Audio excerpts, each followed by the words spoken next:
जय माता दी। जैसे तो हमारी संस्कृति में हर एक एकादशी का अपना ही एक विशेष महत्व होता है, लेकिन आज मैं आपको सफला एकादशी के माहात्म्य और उसकी कथा सुनाने जा रही हूँ। तो आइए शुरू करते हैं। सफला एकादशी का महात्म्य हिंदू संस्कृति बहुत माना जाता है। इस व्रत को विधि विधान से करने से जातक पुण्य फल को प्राप्त करता है। सफला एकादशी व्रत करने से जातक को मनोवांछित फल की प्राप्ति होती है।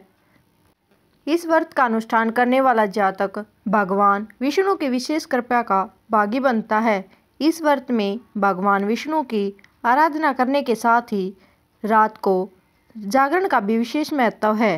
पद्म पुराण में सफला एकादशी व्रत कथा का भगवान श्री कृष्ण ने भी वर्णन किया है। भगवान श्री कृष्ण के मुख से मोक्षदा एकादशी की व्रत कथा सुनकर राजा युधिष्ठिर बोले, युधिष्ठिर, हे केशव, आपके श्रीमुख से माघशीर्ष माह के शुक्ल पक्ष की आने वाली मोक्षदा एकादशी की कथा को मातम सुनकर मैं तृप्त हो गया हूँ और अब मैं आपसे पौष मास के कृष्ण पक्ष को आने एकादशी पर्व के विषय में जानने का इच्छुक हूँ। अतः आप मुझे इस एकादशी को किस नाम से संबोधित किया जाता है? इस एकादशी व्रत का क्या माहात्म्य है? इस व्रत के पुण्य फल स्वरूप हमें किस फल की प्राप्ति होती है? यह हमें विस्तार पूर्वक बताने की कृपा करें। श्री कृष्ण, हे पांडुपुत्र, पौष मास के कृष्ण पक्ष को आने वाली एकादशी को सफला एकादशी के नाम से जाना जाता है। इस एकादशी के देवता स्वयं श्री नारायण हैं। अतः इस एकादशी को विधि विधान पूर्वक करने से सभी मनोकामनाएं पूर्ण होती हैं। जैसे नागों में शेषनाग, सभी ग्रहों में चंद्रमा, पक्षियों में गरुड़, यज्ञों में अश्वमेघ और सभी देवताओं में भगवान श्री विष्णु श्रेष्ठ हैं। उसी प्रकार से सभी प्रकार के व्रतों में एकादशी का व्रत श्रेष्ठ माना गया है। जो मनुष्य पूर्ण श्रद्धा से एकादशी व्रत का अनुष्ठान करता है वह सदैव मेरे निकट रहता है। एकादशी व्रत के अतिरिक्त अगर अधिक से अधिक दक्षिणा या दान प्राप्त होने वाले यज्ञ से भी मैं प्रसन्न नहीं होता। अतः उस व्रत को पूर्ण श्रद्धा और विधि विधान से करना चाहिए। हे धर्मराज, अब मैं तुम्हें इस व्रत की कथा सुनाने जा रहा हूँ और उसे ध्यानपूर्वक सुनना। प्राचीन काल में चंपावती नगरी में महिष्मान नामक राजा राज्य किया करता था। भगवान श्री हरि की कृपा से उसे 4 पुत्र थे, किंतु उन सभी पुत्रों में लुम्पक नाम का सबसे ज्येष्ठ पुत्र महापापी और दुराचारी था। वह अधर्म के मार्ग पर चलते हुए परस्त्रीगमन, जुआ, मदिरापान, वेश्यागमन जैसे कुकर्मों में अपने पिता का पुण्य से अर्जित किया हुआ धन नष्ट कर रहा था। वह सदैव ब्राह्मण, देवता, वैष्णव, ऋषि, संतों की निंदा किया करता था। उसे किसी भी धर्म काज में रुचि नहीं थी। एक समय जब उसके परम धर्मात्मा पिता को उसके कुकर्मों के विषय में ज्ञात हुआ तो उन्होंने उसी क्षण उसे नगर से बाहर धकेल दिया। नगर से दूर होते ही लुम्पक की बुद्धि ने उसका साथ छोड़ दिया। उसे अब कुछ भी नहीं सूझ रहा था। इस अवस्था में वह क्या करे और क्या न करे।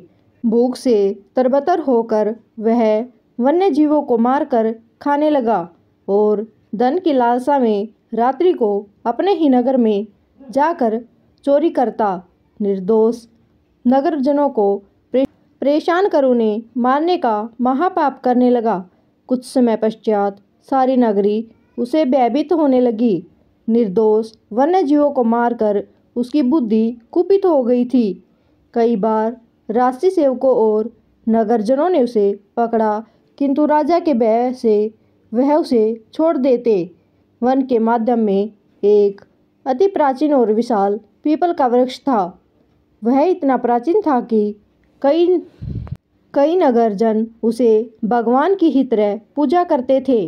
वहीं लुम्पक को इस विशाल वृक्ष की छाया अति आनंद प्रदान करती थी। इसी कारणवश वह भी इसी वृक्ष की छाया में जीवन व्यतीत करने लगा। इस वन को लोग देवताओं की क्रीड़ा स्थली भी मानते थे। कुछ समय बीतने पर आने वाली पौष माह के कृष्ण पक्ष की 10वीं तिथि की रात्रि को लुम्पक वस्त्रहीन होने के कारण शीत ऋतु के चलते वो पूरी रात्रि सो न सका। उसके शरीर के अंग जकड़ गए थे। सूर्योदय होते ही वह मूर्छित हो गया। अगले दिन एकादशी को मध्याह्न के समय सूर्य की गर्मी ने उसकी मूर्छा दूर की। रात्रि जागरण और कई दिन से आहार न मिलने की वजह से वो बहुत अशक्त हो गया था। गिरता संभलता आज वह फिर भोजन की खोज में वन को निकल पड़ा। अशक्त होने के कारण वह आज इस स्थिति में नहीं था कि किसी पशु का आखेंद कर सके। इसलिए वृक्ष के नीचे गिरे हुए फलों को एकत्रित करते हुए वह पूर्ण वही विशाल पीपल के वृक्ष के नीचे जा बैठा। जब सूर्यास्त होने लगा, एकादशी के महापर्व पर आज उसे अनजाने में व्रत को चूका था। अत्यंत दुख के कारण वह अपने आप को श्री हरि को समर्पित करते हुए कहने लगा, हे प्रभु, अब आपके ही यह फल आपको ही समर्पित करता हूँ। आप भी तृप्त हो जाइए। उस दिन भी वह अत्यंत दुख के चलते वो पूरी रात्रि नहीं सो पाया। उसके इस व्रत से भगवान अत्यंत प्रसन्न हुए। प्रातः होने पर वह अत्यंत सुंदर परिधानों से सुसज्ज उसके सामने आके खड़ा हो गया। उसी क्षण एक आकाशवाणी हुई, हे राजपुत्र, श्री नारायण की कृपा से तुम्हारे सर्व पापों का नाश हो चुका है। अब तुम अपने राज्य अपने पिता के पास लौटकर उनसे राज्य ग्रहण करो।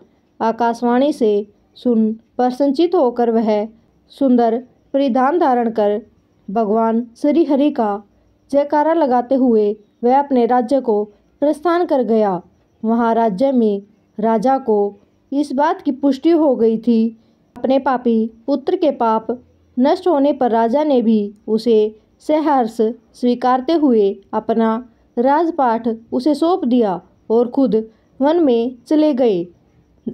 अब लुम्पक भी शास्त्रानुसार राजपाट चलाने लगा था और उसका सारा परिवार पुत्र स्त्री सहित भगवान श्री हरि के परम भक्त बन चुके थे। वृद्धावस्था आने पर वह भी अपने सुयोग्य पुत्र को अपने राज्य का कार्यभार सौंपते हुए वन की ओर तपस्या करने के लिए चल पड़ा और अंत समय में बैकुंठ को प्राप्त हुआ। अतः हे धर्मराज, जो मनुष्य अपने जीवन काल में इस एकादशी का व्रत करता है उसे अपने अंत समय में निसंदेह मुक्ति ही प्राप्त होती है।